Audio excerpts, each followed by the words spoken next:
이재명 민주당 대표의 공직선거법 위반 혐의에 대한 1심 선고가 오늘 내려집니다. 이 대표가 받는 4건의 형사재판 중 가장 먼저 결론이 나오는 건데요. 유력 대선 주자이자 제1야당 대표로서 받는 첫 법원 판단인 만큼 관심이 쏠리고 있습니다. 이번 공직선거법 위반 혐의의 핵심 쟁점에 대해 오늘 임주혜 변호사와 함께 짚어보겠습니다. 어서 오시죠. 네, 안녕하십니까. 네, 안녕하세요. 네, 많은 관심을 받고 있는 재판입니다. 이재명 대표가 받고 있는 4개의 형사재판 중에 1심 선고가 나오는 첫 번째 재판이 되겠습니다. 대선 기간 동안 허위 발언을 했다는 이유로 공직선거법 위반 혐의로 재판이 내려지게 되는 건데 구체적으로 사건이 어떻게 발달이 됐는지부터 짚어주시죠. 네, 지금 문제가 되고 있는 발언은 크게 2가지입니다. 그러니까 선거에서 허위의 사실을 공표함으로써 당선이 되기 위해 허위의 사실을 말한 것이 선거에 영향을 주는 것을 막기 위해 이를 처벌하는 규정이 지금 문제되고 있는 건데요. 22대 대선 당시에는 이재명 후보였죠. 이 후보가 TV 토론회 같은 곳에 나와가지고 지금 문제되고 있는 부분들이 김문기 전 성남도시공사 개발처장을 모른다고 발언한 부분이 하나가 문제가 되고 있고요. 그리고 한 가지 더는 이제 국정감사에서 발언을 하면서 백현동 개발 사업 그 용도 변경이 국토교통부의 협박 때문에 압박을 받아서 내가 용도 변경을 할 수밖에 없었다. 이렇게 발언한 것, 이 2가지가 크게 문제가 되고 있습니다. 이와 관련해서 검찰에서는 이 2가지 발언이 모두 허위 사실에 해당하고 허위의 사실에 해당할 뿐만 아니라 이것이 당선을 목적으로 어떤 의도를 가지고 이 허위 사실을 공표한 것이다. 그렇기 때문에 공직선거법 위반이라고 주장을 하고 있는 상황입니다. 네, 지금 이 대표와 검찰 측의 입장이 상이한 상황인데 짚어주셨다시피 쟁점이 2가지인 거잖아요. 그 부분을 좀 자세히 말씀해 주시면 좋을 것 같습니다. 네, 하나씩 좀 분리해서 살펴보도록 하겠습니다. 지금 먼저 문제되고 있는 것이 성남도시개발공사 처장을 모른다고 발언한 부분입니다. 이 TV에 나와서 이재명 대표가 이제 인터뷰를 진행을 하면서 내가 도지사가 된 이후에 재판을 받는 과정에서야 이 김문기라는 사람의 존재에 대해서 알았다라고 이제 발언을 한 부분인데요. 근데 검찰 측에서는 이것이 허위 발언이라고 보고 있습니다. 이 2 사람의 관계가 굉장히 오래 전부터 이어져 온 관계이며 함께 이제 출장을 다닌다거나 한 부분들, 함께 찍은 사진 같은 부분들이 이미 이전부터 그 2 사람의 관계가 유지되어 왔다는 부분을 충분히 입증했다. 검찰 측에서는 이렇게 보고 있습니다. 하지만 이제 이재명 대표 측에서는 이에 대해서 정면으로 반박을 하고 있는 상황인데요.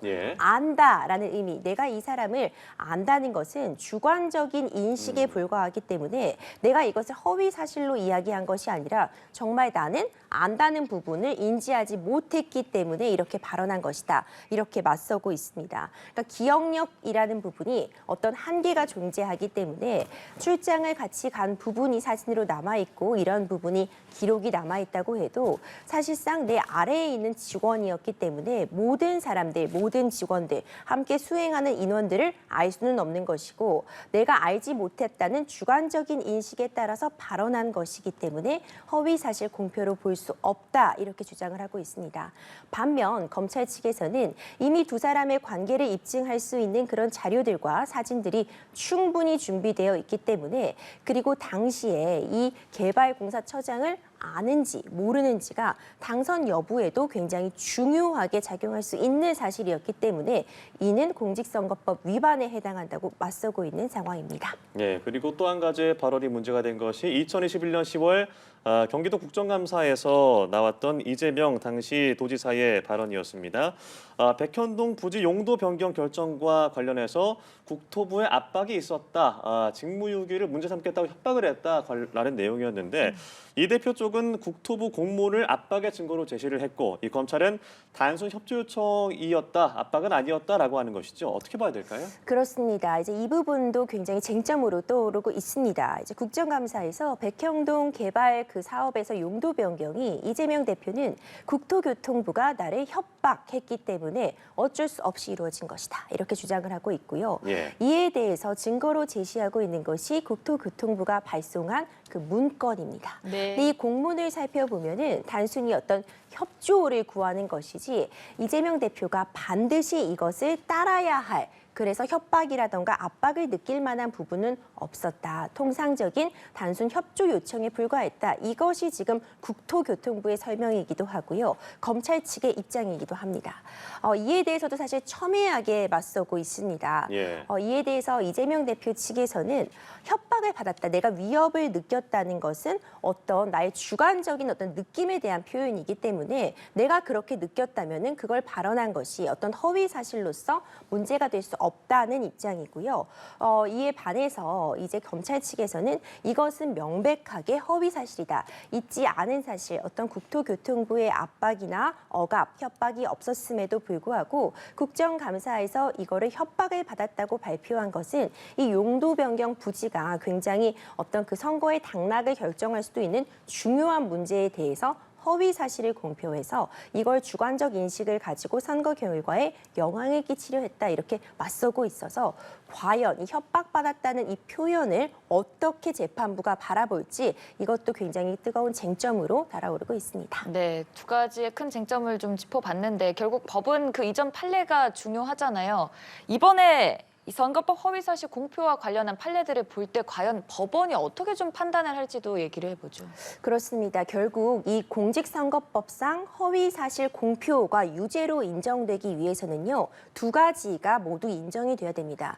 먼저 허위 사실에 대해서 발언을 했을 것. 예. 그리고 두 번째가 주관적인 의도, 인식을 가지고 선거 결과에 영향을 끼치기 위해 이런 발언을 했을 것. 이 두 가지가 모두 인정이 되어야지 네. 이 공직선거법 위반으로 인정이 될 수 있는데요.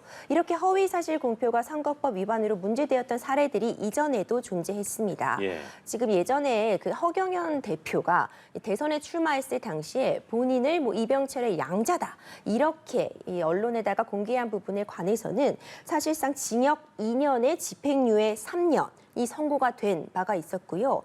또 이전에 추미애 전 장관이 이제 선거와 관련해서 내가 광진구 법조단지를 이미 약속받았다 이렇게 발언한 부분과 관련해서 이것이 허위 사실에 대한 인식은 있었지만 선거에 미치는 영향은 다소 미미했다는 점이 고려가 되어서 벌금 80만 원이 선고가 됐던 적이 있었거든요.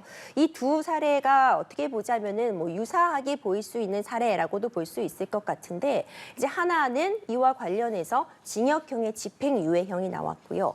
하나는 지금 벌금 100만 원 이상을 공직선거법 위반으로 인해서 선고를 받게 되면은 피선거권이 박탈이 되고 굉장히 의원직도 상실되는 중대한 그 기로라는 점에서 벌금 네. 80만 원 이에 미치지 못하는 판결로서 어떤 이원직 유지라던가 선거권을 유지할 수 있었거든요. 이 사안에 따라서 어떻게 바라보냐에 따라서의 관점의 차이 이뿐만 아니라 주변 상황, 과연 선거에 영향을 미쳤는지 이것이 어느 정도 허위 사실이라고 볼 수 있는지 그에 대해서 본인의 인식은 어떠했는지가 모두 종합적으로 고려되어 판단이 내려질 수 있는 부분이기 때문에 오는 판결도 끝까지 재판부의 판단 결과를 지켜볼 필요 있을 것 같습니다. 네, 일단 검찰은 지난 9월 20일에 결심 공판에서 징역 2년을 구형을 했습니다. 당선을 목적으로 허위 사실을 공표했다라는 건데요. 뭐 결과를 예단하기는 당연히 어렵겠지만 이 양형 기준으로 봤을 때는 어느 정도로 예상할 수 있을까요? 그렇죠. 사실 징역 2년을 검찰이 구형, 그러니까 검찰에서는 이것을 어떤 가이드로서 우리는 이것이 징역 2년형에 해당한다고 본다 이렇게 네. 내리는 것이고 예. 실제 선고는 검찰의 구형보다 다소 낮아지는 것이 일반적이라고 볼 수 있지만 예. 검찰의 구형만큼 때로는 또 검찰의 구형보다 더 선고를 할 수 있는 것도 사실입니다. 하지만 이제 징역 2년이라는 것이 양형 기준상 사실 받을 수 있는 최고형 이라고 평가할 수 있을 것 같고요. 다만 굉장히 여러 가지 문제들이 좀 얽혀 있는 게 이게 단순히 쉽게 판단할 수 없는 부분들이 있습니다.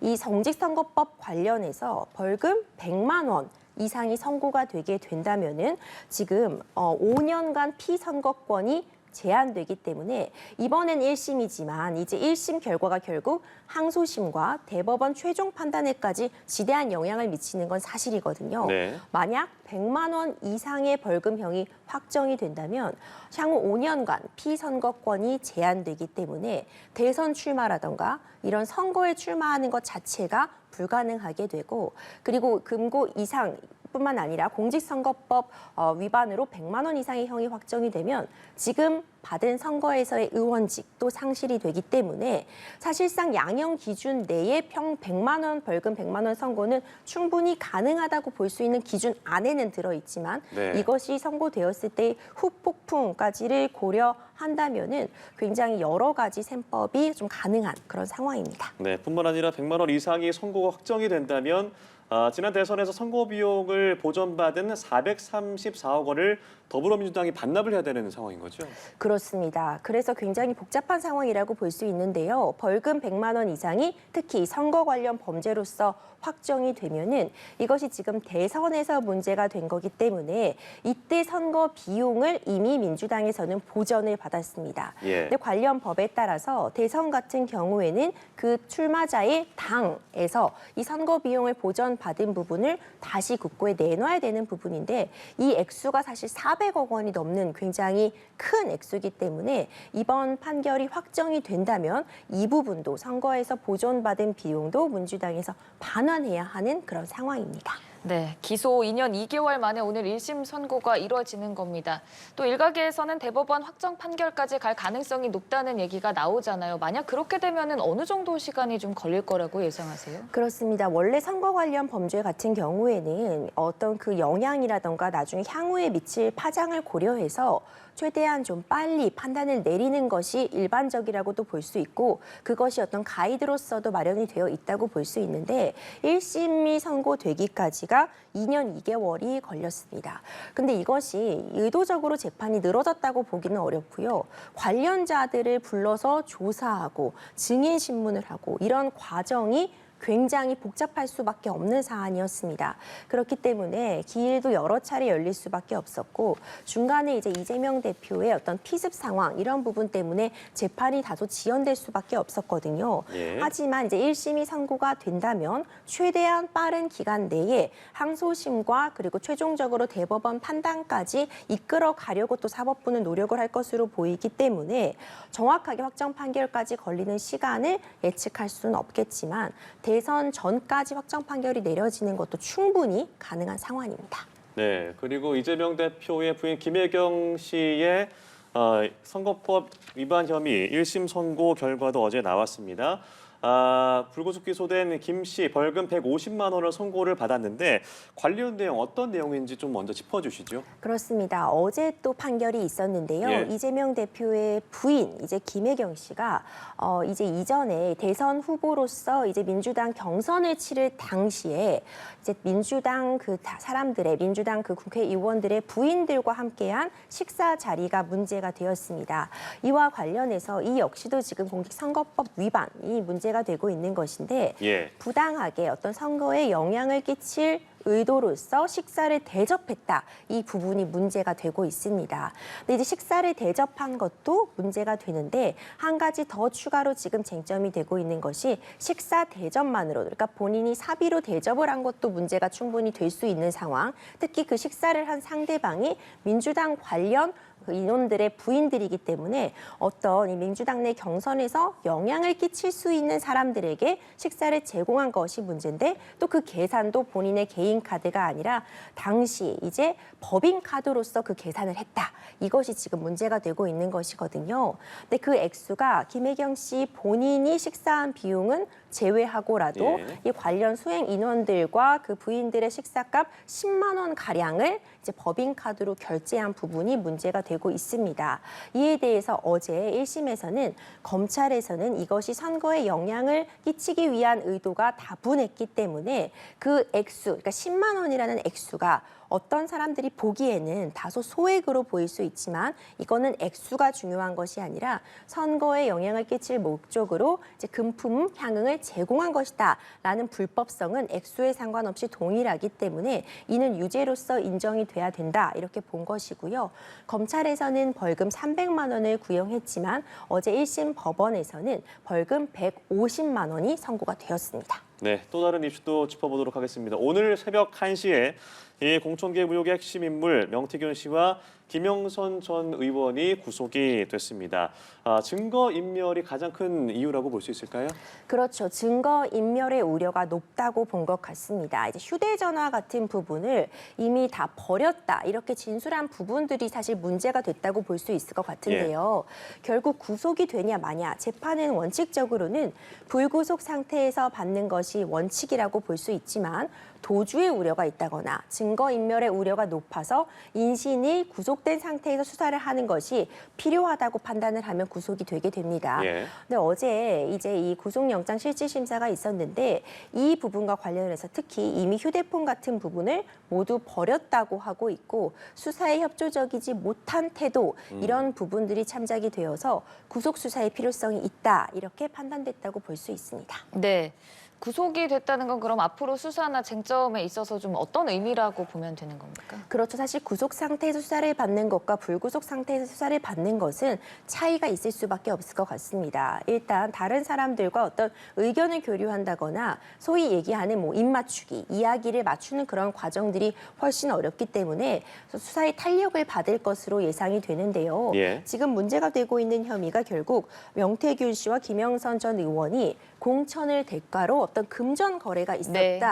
이런 부분들이 지금 문제가 되고 있기 때문에 관련해서 이제 이들은 이것이 단순히 어떤 금전 거래, 빌린 돈을 갚고 이런 개인 간의 금전 거래에 불과했다라고 주장을 하고 있고 검찰 측에서는 이것이 명백하게 공천에 어떤 개입할 목적으로 공천은 대가로서 주고받은 금원이다라고 보기 있기 때문에 결국 구속 상태에서 이들을 전방위적으로 좀 압박을 하면서 추가적인 진술을 확보하고 이들 간의 계좌 내역들을 좀 파악하는데 중점적으로 수사의 역량을 동원할 것으로 보입니다. 네, 알겠습니다. 오늘 말씀 여기까지 들어보죠.